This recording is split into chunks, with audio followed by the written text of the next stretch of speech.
j'espère que vous vous portez bien. Moi, de mon côté, je me porte à merveille. Nous allons entamer le module 69. Étude des cas de la géostatistique minière. Donc ici, c'est l'étude bidimensionnelle. Contrôle de la teneur.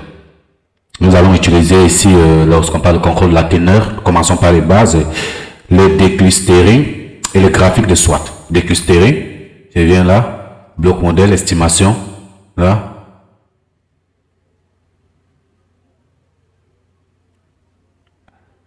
Déclustering, c'est quelle version 2021? Ok. Bloc modèle.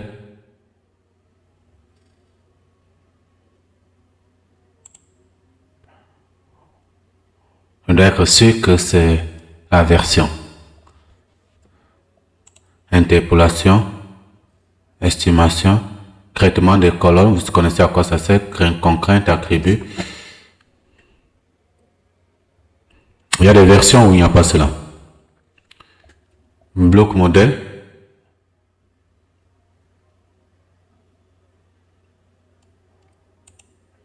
Profil.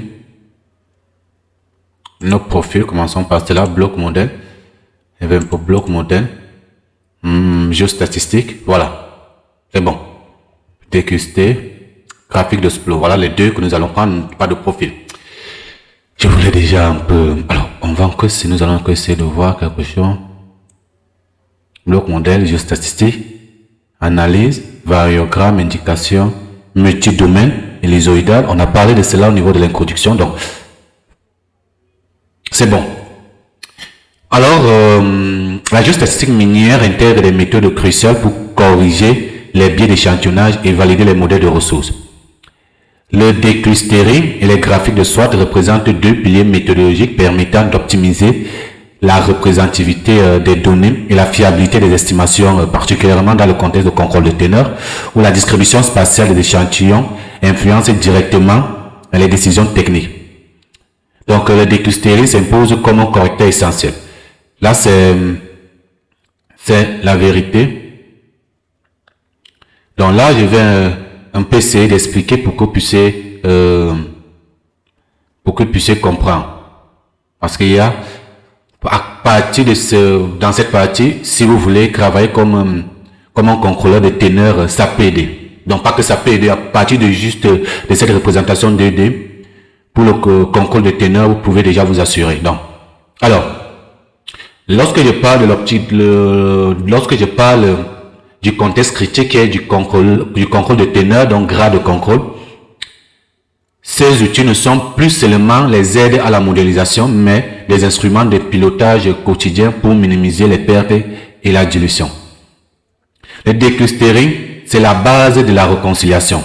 Alors, j'explique. Le contrôle de teneur s'appuie souvent sur le maillage de forage très serré dans les zones minéralisées. On a un maillage de forage, par exemple, voici les forages. Ça, c'est le dynamitage. Bon, nous allons prendre ces aussi comme les forages, voilà. Donc, c'est un peu comme cela, c'est très serré. Alors, ici, il y a la corrélation du suréchantillonnage. Sans le déclustering, vos statistiques de production seraient systématiquement faussées par les zones de bonanza, où l'on fort davantage. Le seul déclustering est la méthode standard pour obtenir une teneur moyenne représentative à l'unité de sélection. Ça va, c'est un peu trop long. C'est un peu... beaucoup vont dire que c'est beaucoup. Alors, le déclustering, voilà. C'est une technique d'apprentissage non supervisé qui consiste à regrouper les données similaires au sein d'un même élément appelé le cluster. Ici, là, nous commençons à nous allons un peu de manière simple. Donc, en géostatistique, c'est que nous allons regrouper. C'est une technique d'apprentissage non supervisé d'abord. Vous ne supervisez rien. Donc, il va regrouper les données similaires au sein d'un même ensemble, appelé le cluster. L'objectif de cela, bloc modèle. Alors, son objectif, c'est quoi? Son objectif est de découvrir les motifs cachés ou des structures naturelles dans les données non étiquetées. Il utilise les mesures de similarité comme la distance euclidienne pour s'assurer que les éléments d'un cluster se ressemblent tout en étant différents. Il y a l'algorithme de regroupement par moyenne et les clustering hiérarchisés quand on fait démographie. Donc, on peut l'appliquer dans le marketing, classification et tout. Classification et tout. Alors, venons maintenant au domaine minier. Il permet de définir les domaines d'estimation. Il permet de définir les domaines d'estimation. Lorsque nous avons parlé de domaine,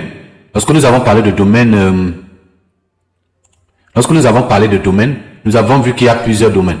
Et que ces domaines, on ne peut pas mélanger les patates avec les tomates. Non. Tout le monde est dans son domaine. Un domaine peut influencer sur l'autre ou pas. Il peut avoir la distance. Et donc, lui va permettre tout simplement il va définir les domaines d'estimation. Alors, avant de calculer les teneurs, le géologue doit diviser les gisements en zones homogènes. C'est ici que le clustering intervient. Ça veut dire que vous allez diviser votre zone en domaines. Et là, il va intervenir. C'est pour ça que dès le départ, nous avons parlé de domaine. C'est très important. Vous voyez? Alors, on va prendre par exemple un zonage géologique. On peut regrouper les échantillons qui partagent les mêmes caractéristiques similaires, c'est-à-dire lithologie, altération, minéralogie, pour créer les domaines d'estimation distincts. On voit un peu. On mélange ce qui ont les caractéristiques similaires. Comme on a d'abord fait pour estimer par exemple la température au niveau du domaine, on a mélangé ce qui était au niveau du sol, ce qui était dans le domaine du sol pour pouvoir faire varier la température, dire qu'on peut construire sur C se recouvre entre A et B lorsque la température de A est inférieure à celle de B. Voilà, on a dit cela, nous avons dit cela, donc là c'est correct. On voit un peu. Donc on peut dire qu'il y a A par exemple ici, il y a C là et puis il y a B là. Là, nous avons regroupé en fonction des températures. On peut optimiser l'optimisation du forage aussi, c'est qu'on va identifier des zones avec des comportements minéralogiques atypiques pour prioriser les nouvelles campagnes de forage. Et pour la suite machine learning, utiliser les algorithmes pour prédire la continuité des corps minéralisés dans les zones complexes.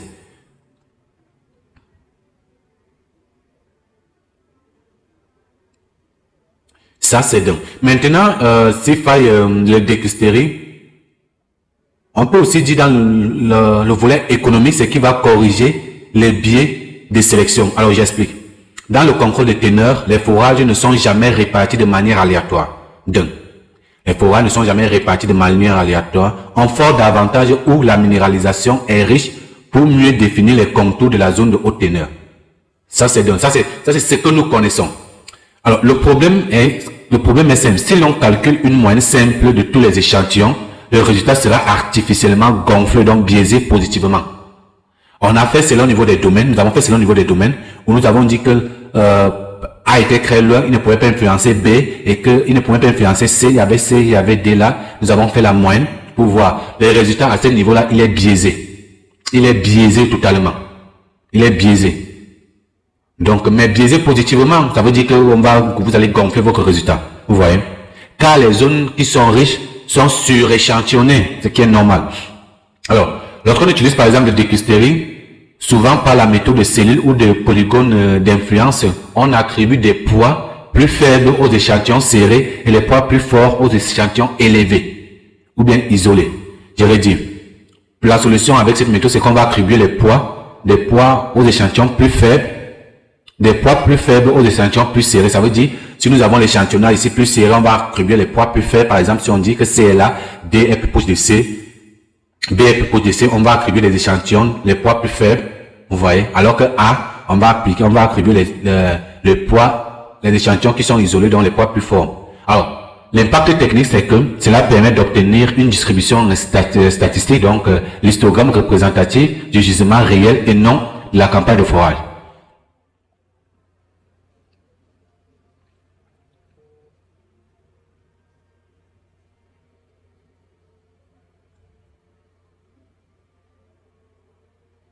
Alors, attention de ne pas confondre. Il y a le clustering qui est la segmentation automatique des domaines.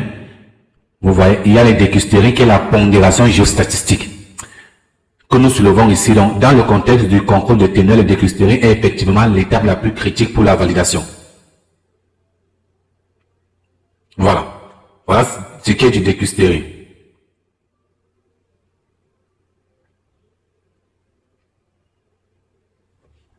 Et là, nous allons passer au déclusterie. Après, nous allons passer à l'autre étape pour voir tout supprimer. Voilà. OK. Réinitialiser. Oui, bien évidemment. Et puis, je ferme, close. Module 69.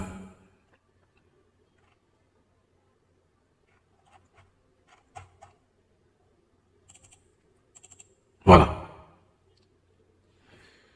Donc, nous allons passer maintenant, nous allons réaliser une opération du déclusterie simple. Donc,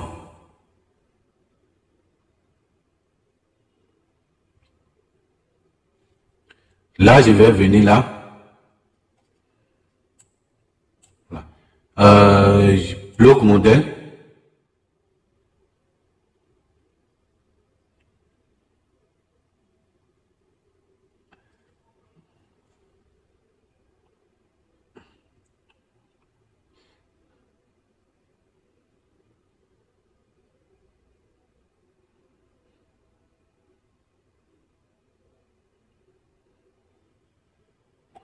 Un instant, s'il vous plaît, un instant. Donc, nous allons passer il y a quelque chose qui bloque, donc j'ai d'abord mis pause sur déclusterie simple. View. Alors, bloc modèle, géostatistique, déclusterie. Alors, pour notre modèle, c'est une déclusterie simple, donc nous allons juste attribuer voilà. Nous allons juste attribuer la taille 10, 10, 10. Nous allons tout voir dans simple, voilà, standard et analyse.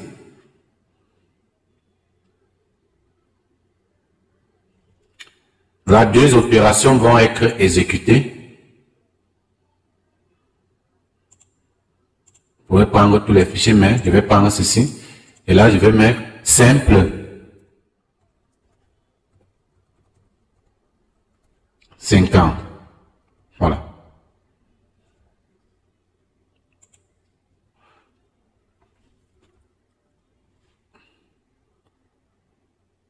Alors, deux opérations sont exécutées avec une cellule, avec une taille de cellule de 10, puisque nous avons sélectionné l'option rapport. Une fois le déclusterie terminé, il y aura le rapport qui va s'afficher. Donc là, voici le rapport. Et voilà l'autre. Ici, même si nous appuyons, on va dire ici, il n'y a pas de fichier ST, le fichier de chaîne. Donc, je vais fermer. Je vais ouvrir plus tard. Commençons d'abord par le rapport. C'est en CSV, hein. C'est juste parce que je n'avais pas de fil d'Excel au départ. C'est pour ça que c'est arrivé comme ceci. Donc, 0, 10, 10. Donc, vous pouvez voir là, la taille de cellule 0 est utilisée uniquement à des fins de comparaison. Le formulaire géostatistique de base pour s'afficher donc. Mais voici la taille. 10, 10. C'est juste pour la comparaison. Maintenant, allons dans le formulaire de géostatistique. Avant le formulaire de géostatistique,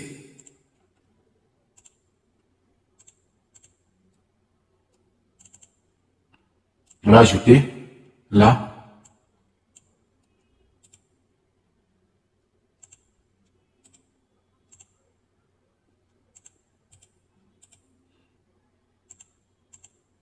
Close, OK. Avant le formulaire de géostatistique, nous avons ceci, ST. Je vais venir là, sauvegarder sous. Mais plutôt, sur passe-screen, j'applique. Donc voici ici. Maintenant, je viens dans bloc modèle, géostatistique, statistique de base, où je vais l'ajouter. Voilà, il faut faire la même chose. D'autres versions, vous pouvez choisir, mais ici, c'est pas comme cela. Donc, il faut faire ajouter là. J'ajoute encore, j'insère 10. Le fichier, c'est D2.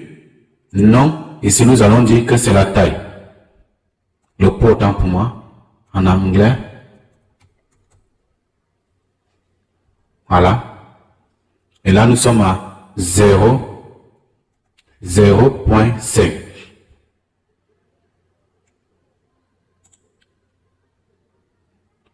Patientez. Ici, vous avez deux histogrammes qui s'affichent. il y a l'histogramme là pour pondérer brut qui affiche les valeurs. Là, c'est pondéré brut qui affiche les valeurs D1 pondérées par le champ 2D calculé à l'opération de décrypterie standard. Et D1 brut qui affiche les valeurs de D1.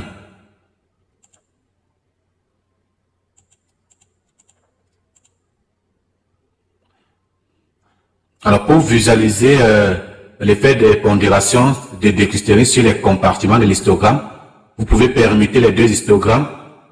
Par exemple, l'échantillon du groupe 0,5 passe par exemple à 14 000. Voilà. Voilà.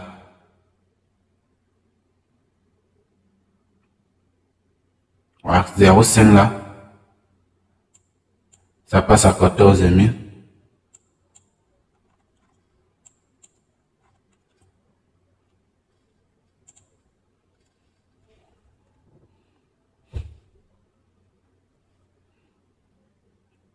Donc voilà.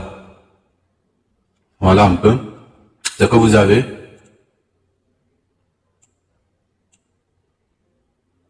Donc vous avez là, ça ce sont les échantillons.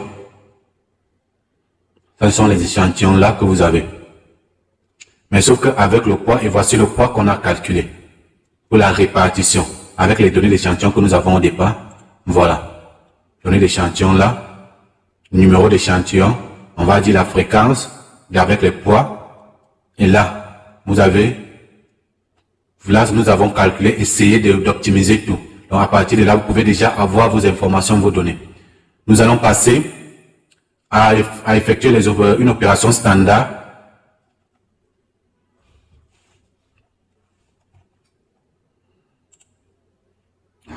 Passons à l'opération standard. Bloc modèle, géostatistique, décrypterie.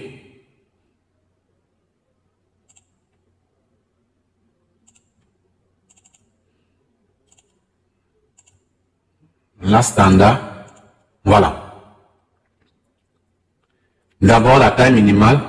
Nous allons mettre 10. 10. 10. Et nous allons dire ici que les cellules vont aller de 10 à 50. Donc, on va mettre ici taille maximale à 50. Par une incrémentation de 10. Donc, la taille des cellules vont aller de 10 à 50. Une incrémentation de 10, ça veut dire qu'ici, on aura 10, 20, 30, 40, 50. Incrémentation de 10. Et là, je vais revenir là pour mettre juste standard.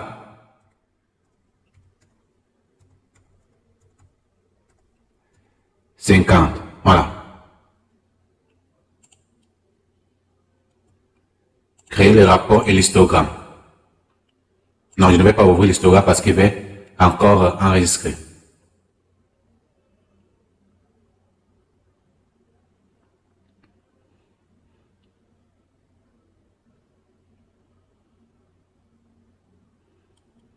J'ai appelé. Là, vous voyez que cela a changé. Nous avons notre fichier, là, 0, 10, 20, 30, 40, 50, et puis la moyenne calculée. Il ne faudrait pas que vous commencez à douter. Donc, je vais venir là, standard, vous voyez. Ouvrez. Je pense qu'elle va télécharger Word. Pour cela, je vais télécharger cela, c'est génial. Voilà. J'applique. Vous voyez, taille des cellules, 0. On a dit que 0. Nous avons dit que 0. La taille à 0, c'est une cellule de comparaison. On a dit que nos cellules variaient de 10 à 50. Ça, c'est la taille. Et là, le décrypterie a calculé la moyenne. Lui, il permet juste de calculer la moyenne de chaque cellule en fonction des éléments que nous avons. Ça veut dire que si vous avez un peu de forage et qu'il y a les données qui manquent, vous pouvez calculer chaque cellule, chaque teneur en fonction des teneurs que vous avez. C'est ce que nous sommes en train de faire.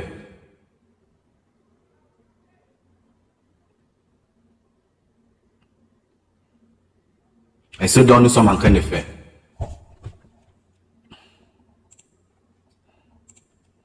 Donc, je vais ouvrir sort pack, réinitialiser, standard, voilà. Fichier, sauvegarder sous.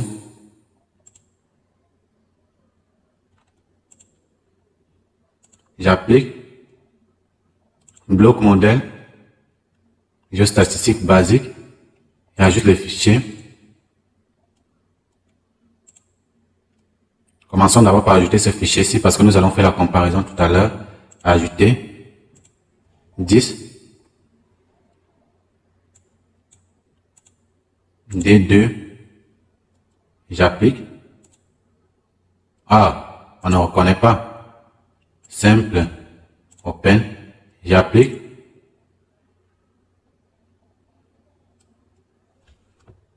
Voilà. Vous voyez que là, si nous zoomons, là, nous sommes net à 4000 quelque chose, c'est pas 14 000 net. Je viens aussi là. Là, c'est 14 000 net.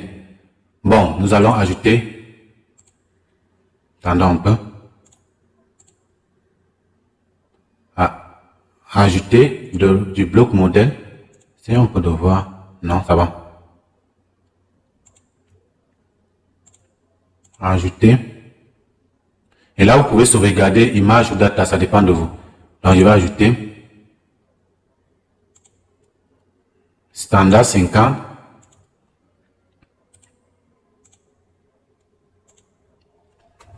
Le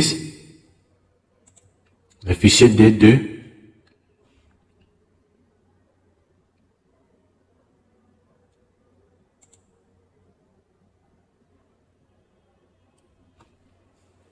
Voilà.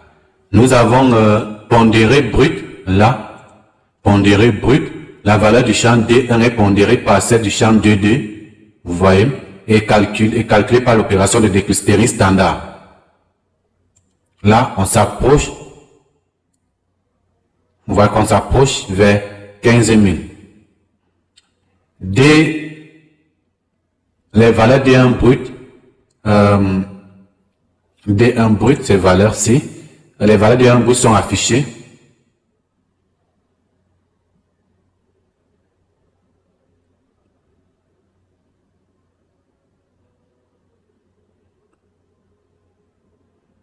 Alors,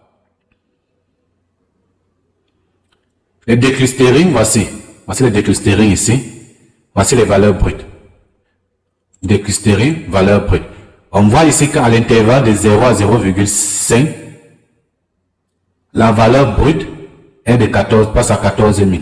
Voilà, est de 14 000. Donc passe de 14 000 brut, après de 15 000 au niveau du déclustering. Après de 15 000 au niveau du déclustering, vous voyez. Ça qui de 14 brut, après de 15 000 au niveau du déclustering. Donc de manière brute, on a cette valeur. Brut, on a ceci, à 14 000. Vous voyez. Mais lorsque nous calculons, voilà, vous pouvez voir là, 0,25, 14 019. Mais lorsque nous venons là, on s'approche là plutôt de, voilà, 0,25, 14 795. Voilà, donc,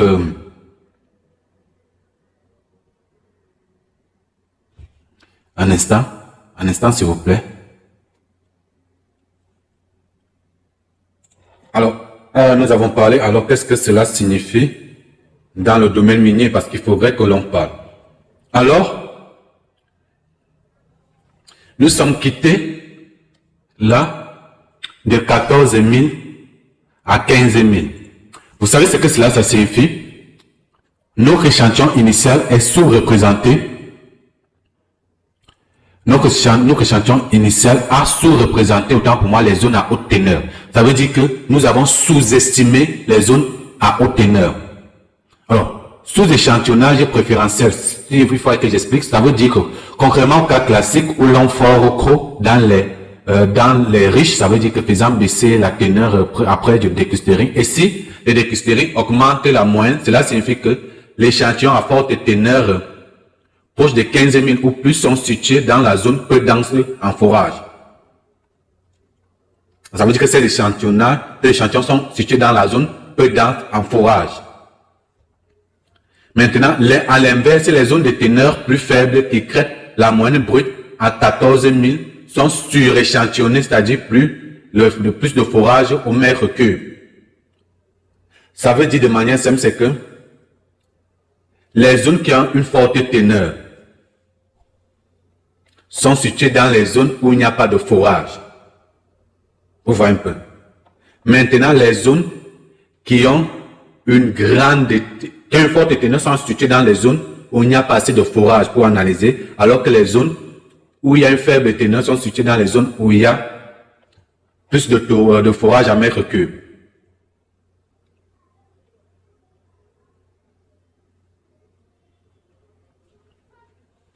Donc voilà un peu. Donc ici, si par exemple nos échantillons à 0,5 mètres à haute teneur sont isolés, leur influence sera la moyenne globale augmente après pondération.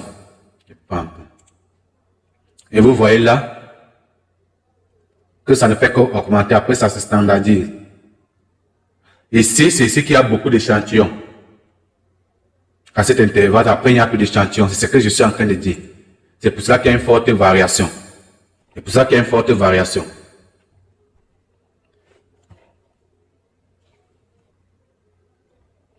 Donc, le risque ici, c'est que, les risques et opportunités, c'est que nous avions peut-être sous-estimé la valeur réelle de ce domaine minier.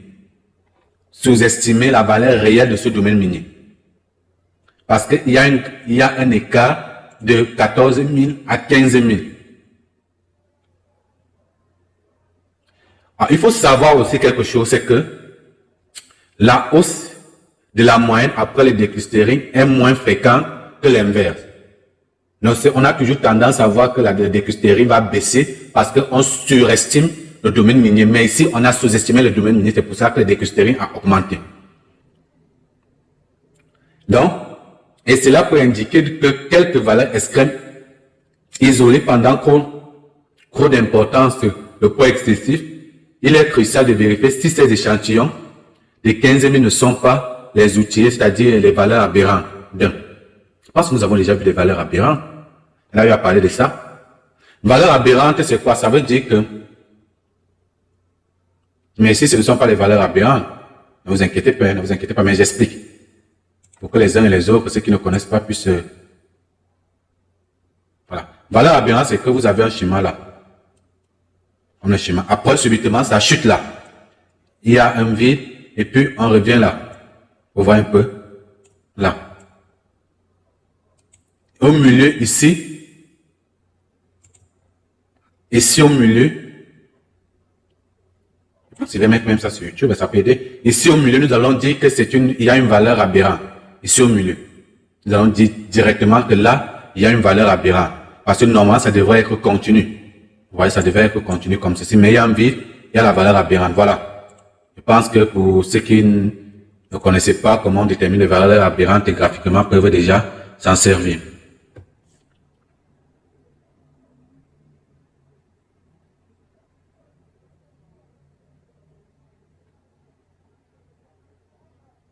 Nous allons maintenant effectuer une analyse, ce qui est souvent très important. Nous allons effectuer une analyse. Je vais effectuer une analyse, désolé. Voilà, je vais fermer. Bon, réduisons juste. Bloc modèle. Déclustering. Nous avons fait simple. Voilà. Analysons. Alors, nous aurons 8 opérations que nous allons faire. Je dis bien 8 opérations. Cellule minimum 2, croix 4. 4, 6, 8, 2, croix et 4. Plot. Résultat. Voilà.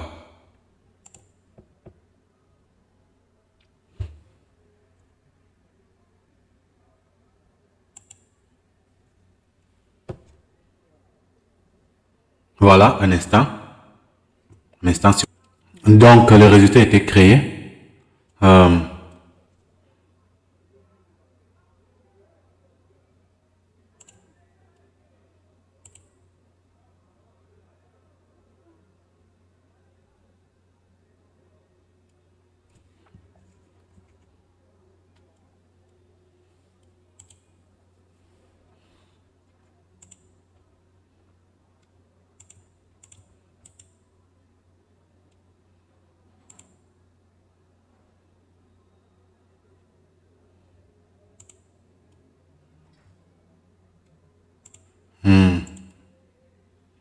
Voilà, simple, CSV. Il doit avoir un résultat. OK. Alors, faudrait que c'est là où je peux expliquer, mais bon.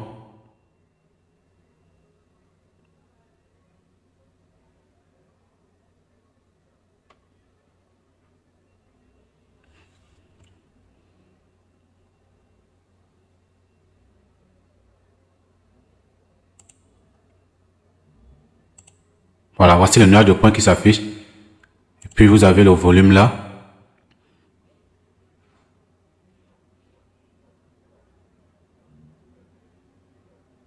Voilà, c'est pas ce que je cherchais. Voilà. Je vais analyser plus tard. On va modifier l'histogramme. Nous allons modifier l'histogramme. Donc, pour cela, la visualisation des effets de déclustering. On va modifier l'histogramme de voir statistiques de base.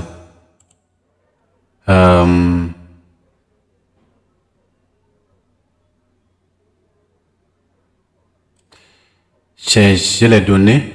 Nous allons prendre standard, mais dans standard, nous allons, comme je dis que nous allons modifier. Je vais mettre la 5. 5. 10.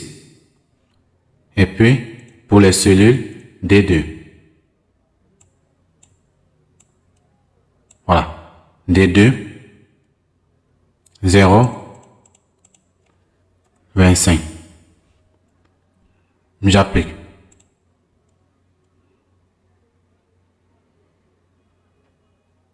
Nous avons ces histogrammes-là.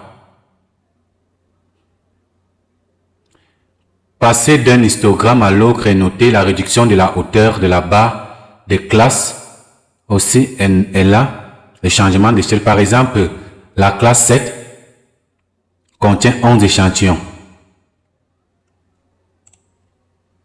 Là, au niveau du déclustering, la classe 7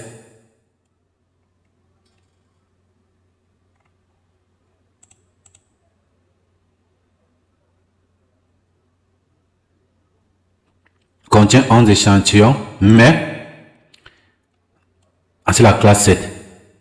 Mais c'est seulement 4 échantillons, c'est la classe 7 ici. C'est seulement 4 échantillons après prise en compte des pondérations du déclustering. Nous pouvons examiner la courbe pour afficher la probabilité. Voilà.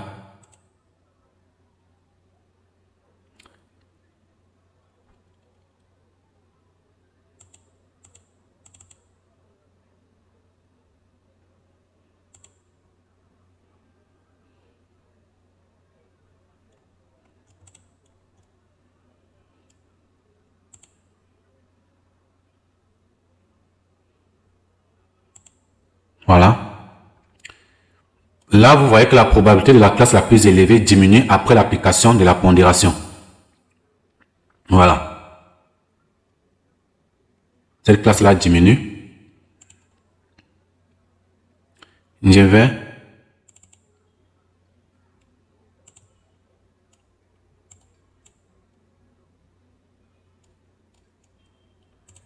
pense que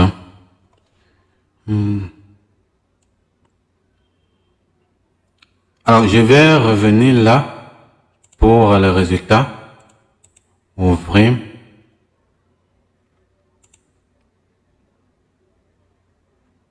Avant de passer à l'autre, hein, c'est petit, donc nous allons aussi analyser là-bas. Donc, ok.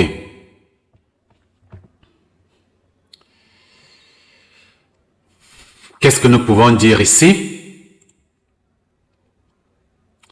L'optimisation de la taille des cellules pour le déclustering. L'objectif ici est de trouver la taille de cellules optimale qui donnera la moyenne la plus représentative de vos gisements. Vous voyez? Observation clé. Nous avons deux types de moyennes ici. La moyenne brute qui est naïve. Nous avons 0,48 cette moyenne. 0,48 et 0,43. Ces deux sont brutes et naïves. Alors j'explique. Bien qu'elles ne soient pas explicitement dans notre tableau, on peut déduire que si nos moyennes de déclustérisées oscillent entre, non, on a dit, j'ai dit 0,18, voilà, 0,43. Si ces moyennes oscillent entre 0,418 et 0,443, notre échantillonnage initial est probablement très sensible à la structure spatiale. Maintenant, nous avons la sensibilité de la taille des cellules. On observe des variations non négligeables. La valeur maximale qui est là, la cellule est 2 fois 3 fois 8. La moyenne est de 0,443. Et une autre cellule, 4 fois 6, cette cellule, 410. Vous voyez qu'on prend tout juste les deux esquèmes. Voici la valeur maximale, voici la valeur minimale. On observe une variation non négligeable. Alors, comment choisir la bonne moyenne?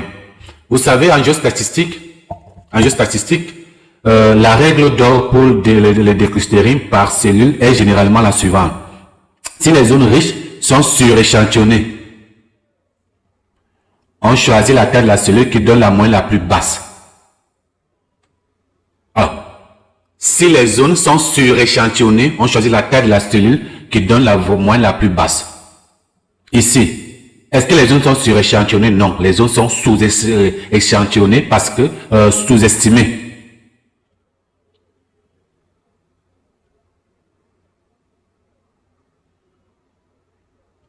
Non. Donc, si les zones riches sont suréchantillonnées, cas fréquent, on choisit la taille de la cellule qui donne la moyenne la plus basse. Si les zones pauvres sont suréchantillonnées, on choisit la taille de la cellule qui donne la moyenne la plus haute. Alors, dans notre cas, nous cherchons à être prudents. L'approche conservatrice pour éviter la surestimation, c'est la valeur 0,418, la valeur la plus basse, obtenue avec la cellule 4 fois 6 fois 4. Elle serait la plus sûre. Voilà. Voici la cellule qui va être la plus sûre. Parce qu'on se dit que nous avons suréchantillonné. C'est pour cela qu'il y a une grande variation. Si nous avons sous-échantillonné, nous devons prendre la valeur la plus haute. Cependant, le choix dépend du maillage de forage nominal, c'est-à-dire la distance moyenne entre deux forages. Ça dépend aussi de cela. Si je prends maintenant l'analyse des X, l'analyse des dimensions, l'influence de Z, c'est-à-dire la verticalité Z, il faut aussi voir ça. L'influence. Alors, vous pouvez remarquer que lorsque nous passons de la cellule 4 à la cellule 8, en gardant constamment X et Y constants, ça veut dire ici par exemple, je garde 4 à la cellule 8, je garde X et Y constants, la moyenne des tendances augmente. Nous passons par exemple là de 0,434 à 0,443. Cela suggère que nos échantillons de forte teneur sont espacés verticalement ou situés dans des banques spécifiques qui reçoivent plus de poids quand les cellules s'érlargissent. Je redis. Vous voyez que nous avons les mêmes X et Y. C'est la même chose. Les mêmes tailles, mais c'est Z qui influence. Mais on se rend compte que il y a l'augmentation de la tendance moyenne. Cela suggère que nos échantillons de forte teneur sont espacés verticalement. Nos échantillons de forte teneur sont espacés verticalement. Verticalement, c'est ça. Versons nos échantillons comme ça. Comme ça que ces échantillons sont espacés verticalement. Même là, vous voyez que la même chose aussi, c'est là. Ça augmente. Même chose, ça augmente. Ça augmente. Ça veut dire que nos échantillons sont séparés verticalement. Voilà. Alors, l'influence des Y. Lorsqu'on parle par exemple de la cellule Y, on passe de croix à 6, de croix à 6. Vous vous rendez compte que là, par exemple, que la tendance diminue. Voilà, croix à 6, tendance diminue. Alors, lorsque cela diminue, cela indique souvent que les fourrages sont plus denses. Les fourrages sont plus denses, c'est-à-dire groupés le long de l'axe de Y. Alors, qu'est-ce qu'on va remarquer? On remarque dans ceci, c'est que nos échantillons à forte teneur sont séparés verticalement d'un. De deux, nous avons les fourrages qui sont denses le long de l'axe Y. Les fourrages sont très denses le long de l'axe Y.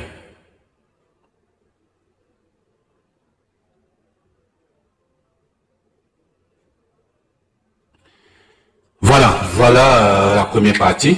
C'est que le module il est long, mais il faudrait que j'explique beaucoup de choses pour que vous puissiez comprendre. Peut-être si le Saint-Esprit me touche, je vais par exemple partager ça sur YouTube pour les uns et les autres.